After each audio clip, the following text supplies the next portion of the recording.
Scan. Silahkan scan tiket. Silahkan scan tiket. Silahkan. Scan si tiketnya dari situ. Silahkan Di scan. scan Iya kan? Oh. Scan. Silahkan scan. Eta teh anu barcode-na Pak, barcode-na di eta teh nu beureum. Di beureum. Barcode-na kan nu beureum. Sanes. Ti nu neon beureum. Oh iya. Nah, eta. Ini teman, jembatan baja yang sangat panjang. Nah, sekarang akan memasuki jalan layang. Sini waktu menunjukkan pukul 8.15. Kita buktikan apakah betul lewat jalan layang ini butuh waktu sekitar 30 menit.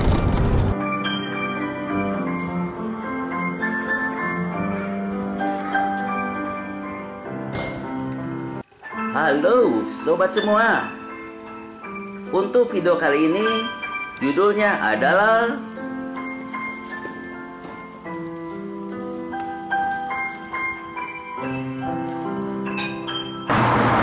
suasana terkini perjalanan dari Bandung ke Bandara Soekarno-Hatta setelah pandemi. Hari ini tanggal 31 Oktober 2022, saya akan ajak sobat semua untuk melihat situasi terbaru perjalanan Bandung-Jakarta setelah 3 tahun tidak bepergian akibat pandemi corona. Ini liputannya.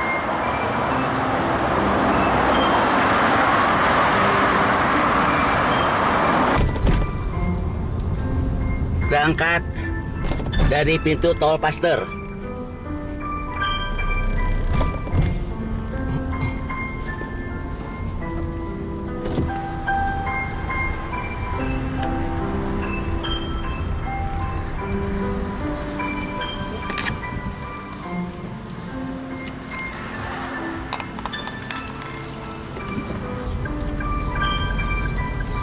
Perjalanan terhenti sejenak di kilometer 125 untuk mengisi BBM.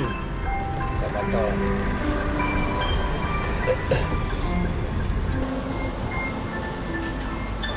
Pak pertalit? Kan?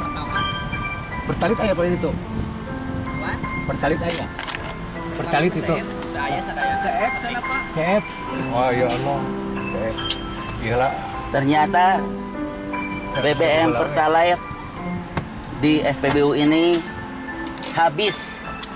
Yang ada Pertamax. 100.000 heula ya. Terpaksa mengisi dulu Pertamax karena Pertalite-nya habis.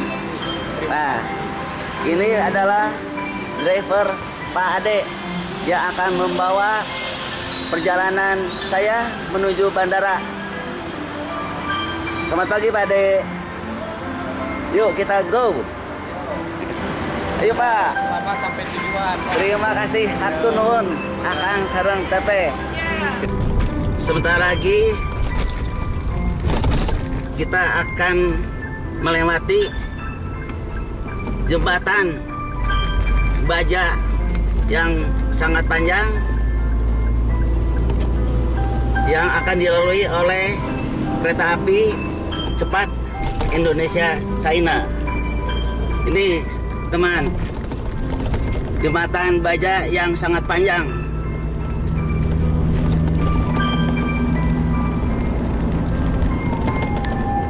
Sekarang waktu menunjukkan pukul 6:30.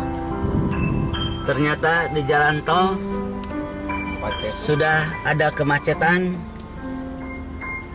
yang sangat panjang. Ini tidak tahu penyebabnya apa. Biasanya memang gini Pak, macetnya. Biasa begini. Oh, Supaya naon Pak? biasanya tidak pernah macet. Tapi hari Senin ini perjalanan tersendat. Tidak tahu penyebabnya apa. Terjadi kemacetan di daerah Cikalong. kecelakaan. Ini ada mobil derek baru saja lewat. Oh, ada mobil derek kan. Kemungkinan di depan ada kecelakaan. Kemungkinan. Itu mobil dereknya.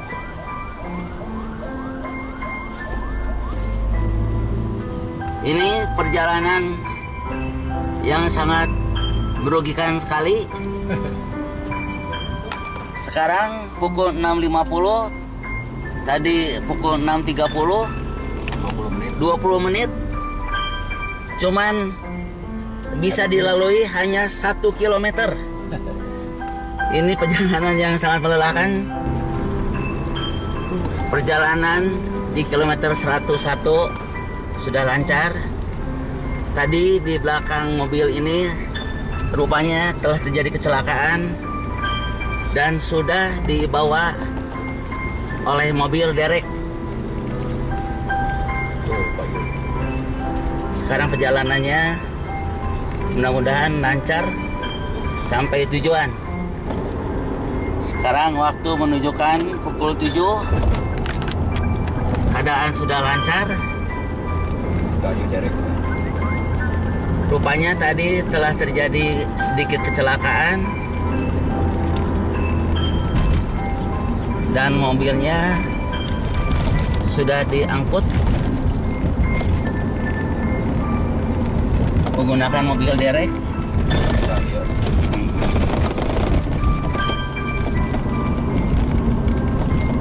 Nah ini sobat, mobil yang mengalami kecelakaan. Oh, lu kejadian. Nah sobat semua, kami akan beristirahat dulu di kilometer 97 karena tadi tersendat kurang lebih setengah jam lebih,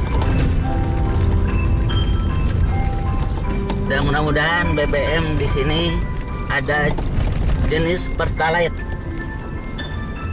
Tadi diisi Pertamax 100 ribuan atau 100 ribu.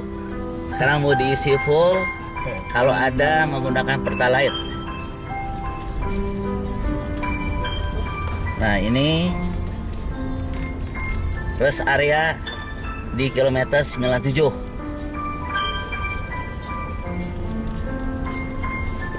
Ternyata di sini kendaraan sudah banyak juga yang beristirahat dan mengisi BBM. Pengisian BBM untuk kedua kalinya. Di sini akan diisi jenis Pertalite karena di SPBU sebelumnya Pertalite habis.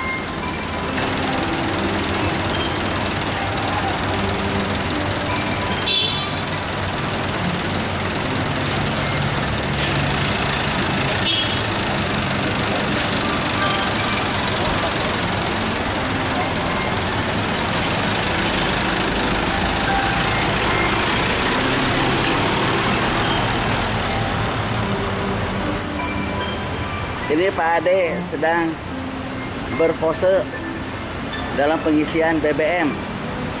Ada-ada aja supirnya. Keren. Mantap Pak. Setelah ngisi BBM dan beristirahat sejenak, maka perjalanan dilanjutkan.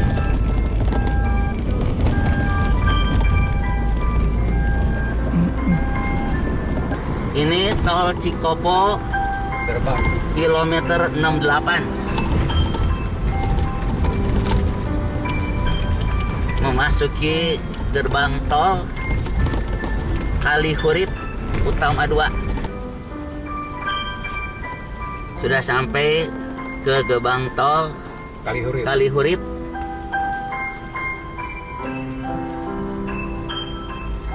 Dari Bandung ke tol Kalihurip, berapa biasanya Pak bayar tolnya? Mana 65. 65.000. Mohon. Nah, ini 65.000.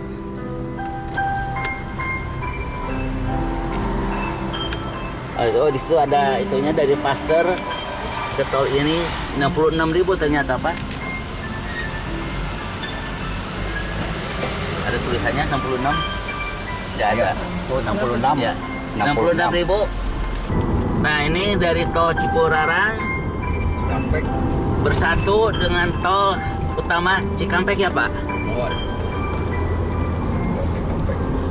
Jadi dari Bandung masuk ke tol Cipularang dan sekarang sudah bersatu Satu arah. ke tol Cikampek. Sekarang waktu menunjukkan pukul 8. Berarti perjalanan sudah 2 jam sampai tol Cikampek. Karena terjadi kemacetan tadi kurang lebih setengah jam ya Pak ya. Oh. Jadi perjalanan mulur atau molor setengah jam. Kita akan masuk ke jalan layang. Oh, bin. Di sini ada perbedaan waktu yang signifikan. Kalau menggunakan jalan lama minimal dibutuhkan waktu 2 jam. Tetapi kalau lewat jalan layang Muhammad bin Japet. akan memerlukan waktu setengah jam. Jadi di sini ada efisiensi waktu sekitar 1,5 jam. Dan ini jalan pertama kali yang saya lalui. Dan akan dibuktikan apakah benar kalau lewat jalan layang ini butuh waktu setengah jam dari Karawang Barat menuju Pondok Gede. Pondok Gede. Nah, masuknya lewat kiri apa ya? Pohon kiri. Nah, ini jalan baru lewat kiri, sedangkan jalan lama yang tengah ini. Nah, sekarang akan memasuki jalan layang. Di sini waktu menunjukkan pukul 8.15. Kita buktikan apakah betul lewat jalan layang ini butuh waktu sekitar 30 menit sampai ke Pondok Gede. Nah ini sobat semua, jalan baru kurang lebih sudah 3 tahun Pak ini ada? Oh, pohon. Sudah 3 tahun difungsikan. Kurang lebih 3 tahun. Dan saya baru pertama kali melewati jalan ini. Ini perbedaan yang sangat kentara. Lewat jalan layang begitu lancarnya dan sepi seperti ini. Sedangkan jalan biasa dipenuhi oleh Truk-truk. truk-truk atau kontainer-kontainer yang ukurannya besar sehingga memperlambat laju kendaraan. Jalan layang ini memang aman dari kemacetan, tapi kelihatannya ini tidak nyaman karena di sini banyak sambungan sehingga mobilnya bergerak ancul-anculan atau ampul-ampulan ya Pak, seperti gini. Pulang-pulang. Membuat perut tidak nyaman seperti dikocok gitu Pak ya. Oh. Tapi memang ini pilihan alternatif. Kalau ingin cepat pasti mengambil jalan layang ini. Dampak negatifnya perut kita seolah dikocok ini.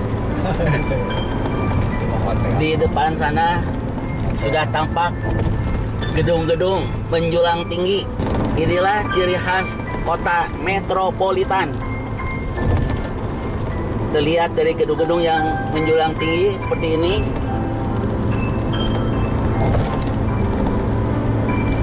Dan masih berada di jembatan layang. Di sebelah kiri yang sejajar dengan jalan layang ini ada jalan kereta api KCIC yang memang belum dioperasikan. Setelah diteliti ternyata sambungan antar jembatan yang disambungkan atau dibedakan antara besi 1 dan besi 2 itu panjangnya 200 meter. Jadi setiap 200 meter ini ada sambungan besi. Fungsi sambungan besi ini tiada lain untuk mengurangi efek pemoyan. Jadi pada siang hari jembatan akan terasa panas dan tentunya akan memuai dan akan bertambah walaupun sedikit. Jadi fungsi sambungan antara sambungan satu dan yang lain itu ada celah kurang lebih 2 atau 3 cm, yaitu untuk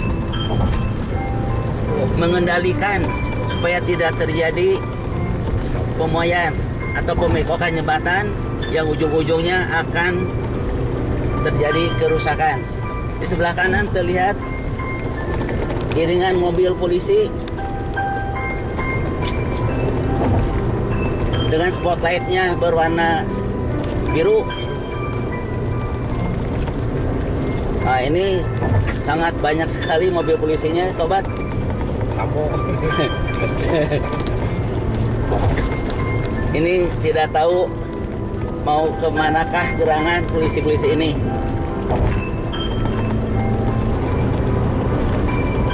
Sudah lagi akan keluar dari jalan layang ini di Pondok Gede. Terlihat di depan gedung-gedungnya. Sebentar lagi akan keluar dari jalan layang. Ini keluar lingkar dalam Cawang, Jakarta. Terlihat di sini dalam videonya seolah-olah ini goyang. Ada turun naik ya sobat. Ini karena dampak dari sambungan Oh, yang macetnya dong. jalan Yang biasa. layang ini. Nah, sekarang sudah keluar dari jalan layang. Ya Pak, udah keluar Pak ya? Atau saya iya, Pak. Ini sekarang butuh waktu menunjukkan 8.40. Berarti hanya 25 menit sobat masuk jalan layang. Sebelum masuk dari pintu Kerawang Barat tadi pukul 8.15, sekarang 8.40-an. Berarti hanya 25 menit yang biasa ditempuh dalam waktu minimal 2 jam kalau jalan yang biasa. Tapi dengan jalan layang ini butuh waktu hanya 25 menit. Terjadi efisiensi waktu yang sangat signifikan sobat. Jadi sobat semua kalau mau ke Jakarta, ambillah jalan layang supaya menghemat waktu dan tentunya akan menghemat BBM. Dengan resiko perutnya sedikit diaduk-aduk. Karena setiap 200 meter terjadi sambungan jembatan yang terbuat dari besi. Nah, sekarang sudah memasuki jalan raya menuju Jakarta. Sebelah kiri terlihat jalur kereta cepat Indonesia China yang menuju ke Cawang. Dari Bandung, startnya di Tegal Luar dan berakhir di daerah Cawang atau Kemayoran.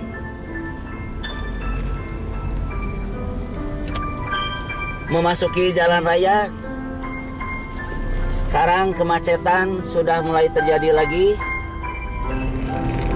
Yang tadi selama 25 menit jalannya begitu lancar, dan sekarang ke jalan nasional lagi. Ini yang terjadi kendaraannya banyak, padat sekali.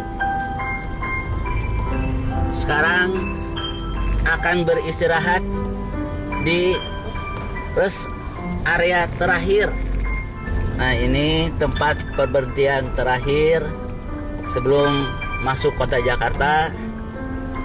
Jadi kalau sobat semua yang sudah melakukan perjalanan lewat atas, lewat jembatan layang, kalau mau beristirahat untuk mengisi BBM atau buang air kecil, maka inilah rest area terakhir di kilometer berapa Pak ini Pak?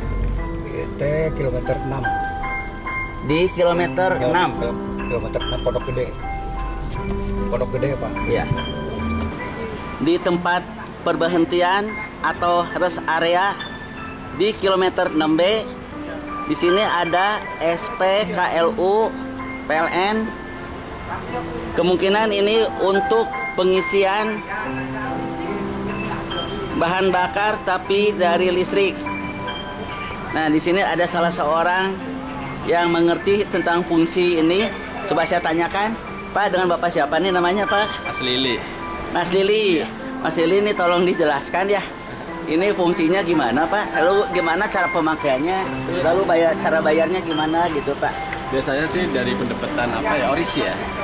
Dari kiris. Kita kan nanti kan barcode, nanti kita kan milih berapa nominalnya yang kita. Oh, jadi ada barcode-nya. Iya. Lalu kita pilih nominalnya. Nanti akan tertera di layar ini, Pak ya. Betul. Nah, lalu ini pengisiannya kalau full kira-kira berapa jam, Pak? Nah, kalau yang kemarin itu yang saya dapat info sih ada 2 jam, 1 jam itu. Oh, Itu ada udah 1 jam itu. atau 2 jam. Iya. Full itu teh, Pak ya? Iya. Oh.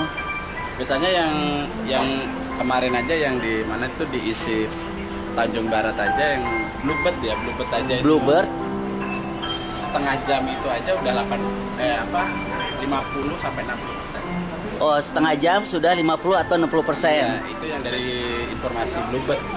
Informasi Bluebird. Iya. Nah, ini sobat semua, ada penjelasan singkat dari Bapak ini. Dan sepertinya ini belum difungsikan Pak ya di tempat ini ya? Oh, sudah. Kalau ini sih sudah. Oh, sudah ada Pak ya? Sudah.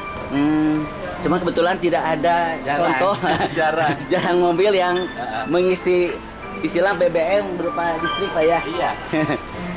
Ya, itulah sekilas info sobat semua tentang pengisian bahan bakar dari listrik ini untuk mobil elektrik atau mobil listrik. Pak, terima kasih banyak Pak informasinya. Selamat jalan Pak. Ya. Setelah melakukan peristirahatan kurang lebih setengah jam, maka perjalanan akan dilanjutkan dari Pondok Gede menuju Cawang, dan ternyata sudah ada kemacetan yang sangat berarti di jalur ini. Sekarang mau keluar ke gerbang tol Halim 2 dengan perkiraan biaya berapa Pak ini? 25. Sekitar 25.000.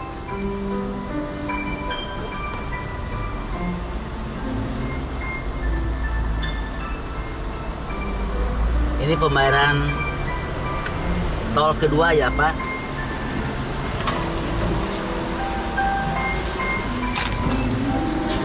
Rp 25. Nah sobat semua, ini sudah keluar dari gerbang tol Halim 2 menuju ke Mangga 2 Pak ya. Jadi berhubung check-innya masih sekitar jam setengah 2-an, rencana mau main dulu ke Mangga 2 sobat. Sudah memasuki pusat kota. Ini di daerah Sunter. Terlihat gedung-gedungnya tinggi menjulang. Sudah masuk dalam kota. Di depan terlihat bis dekat Ancol Pak ini ya. Di depan bangunan bis. Jakarta International Stadium. Jakpro. Nah, ini terlihat gedung bisnya. Waktu sudah menunjukkan pukul 10:30 siang dan sudah sampai ke Mangga 2 Square. Berangkat dari Bandung tadi pukul 6,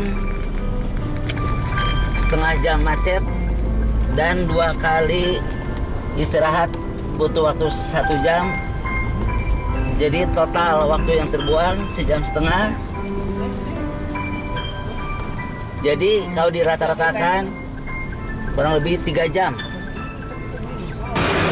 Ini Mangga 2 Square, tetapi tujuan saya mau ke ITC Mangga 2. Tidak jauh dari lokasi ini.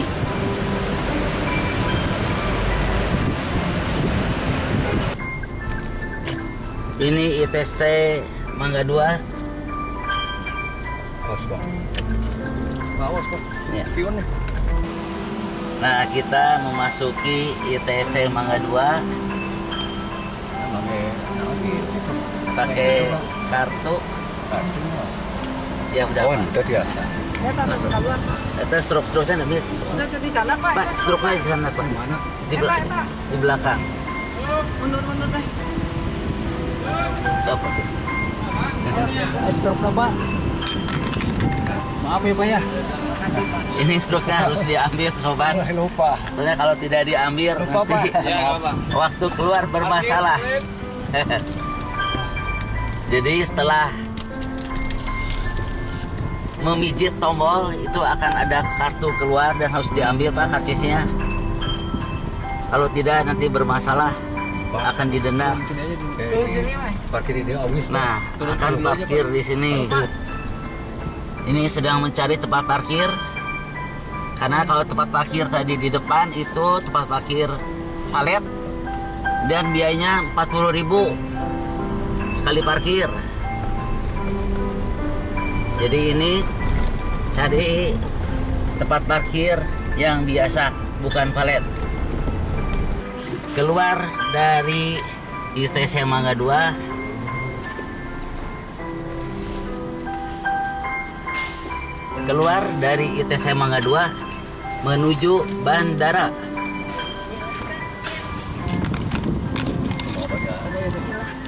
Silahkan scan. Scan. Silahkan scan tiket. Silahkan scan tiket. Silakan. Scan tiketnya dari situ. Silahkan Di scan. scan Iya kan? scan. Silahkan scan. Eta teh anu barcode-na Pak, barcode-na di eta teh nu beureum. Barcode kan nu beureum. Sanes. Nanti tinu neon beureum. Oh iya. Nah, eta. Tuh. Kartuna mana tadi?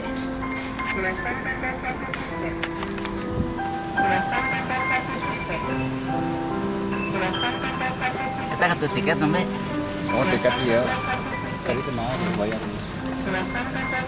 Kembali Pak, kembali. Kartu tiket eta sanes. Tiket iya nambah. Oh di atas bayar itu kelasnya. Oh iya iya betul. Nah, Oh iya. eta canak hargana satu. Kelasnya. Eta lah Pak, hargana. Nah, Yang iya betul. Aduh, ini susah banget parkir juga. Buat pakai mantek iya dah. Mau bayar. Aduh. Beginilah sobat, kesusahannya menggunakan tiket elektronik. Biasanya masuk aku iya gitu itu. Ya biarin Pak, ini pengalaman berharga Pak. Aduh, Mau nggak mau kita harus mengikuti kemajuan zaman. Saudara ya. Harus ikuti. Saudara security no iya. Iya, harusnya mah ada security. Ya, biarin aja tadi pengalaman baru bagi Papa. Dan sekarang kita menuju ke bandara. Masuk dari gerbang tol Ancol Barat menuju bandara.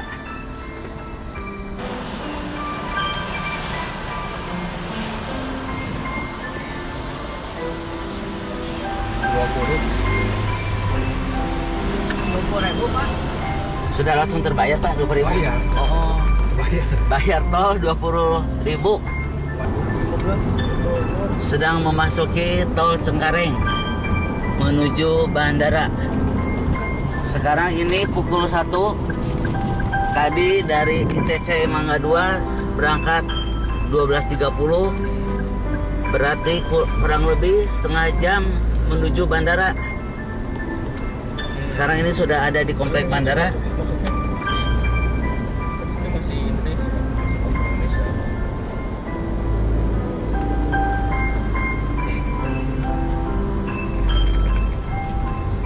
Ya.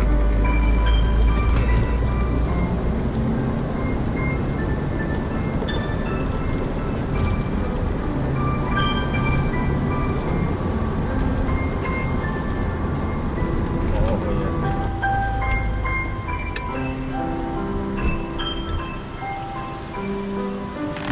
Selamat datang. Memasuki Atau tempat parkir Terminal 3. Oh, tiket ya. silakan masuk. Tuh, nama di Rogido yang batu. Tempat parkir Terminal 3 Oh, ya. sekarang sudah bertingkat. Sampai bapak di lantai 4 kan. Ini baru Pak ya tempat parkir nih Pak. Parkir ya. Udah berapa tahun Pak parkir di sini yang bertingkat gini Pak? Ini ya. Hmm, Oh, sudah 11 tahun. baru berarti ya, baru setahunan. 4 tahun. 4 tahun? 4 tahun. Hmm. Itu payung sering apa? Iya hilap. Ini parkir bertingkat ini sudah 4 tahun. Tuh, anak di Rogido ya Pak itu. 3 tahun lalu saya kurang perhatikan Sebelum corona. sebelum corona karena tidak di video. Sekarang begitu di video baru terlihat bahwa tempat parkirnya sudah bertingkat seperti ini.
Proses check-in dan boarding pass.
keberangkatan internasional, pengantar hanya bisa sampai di tempat ini, yaitu di bagian pemeriksaan keamanan atau security check atau imigrasi.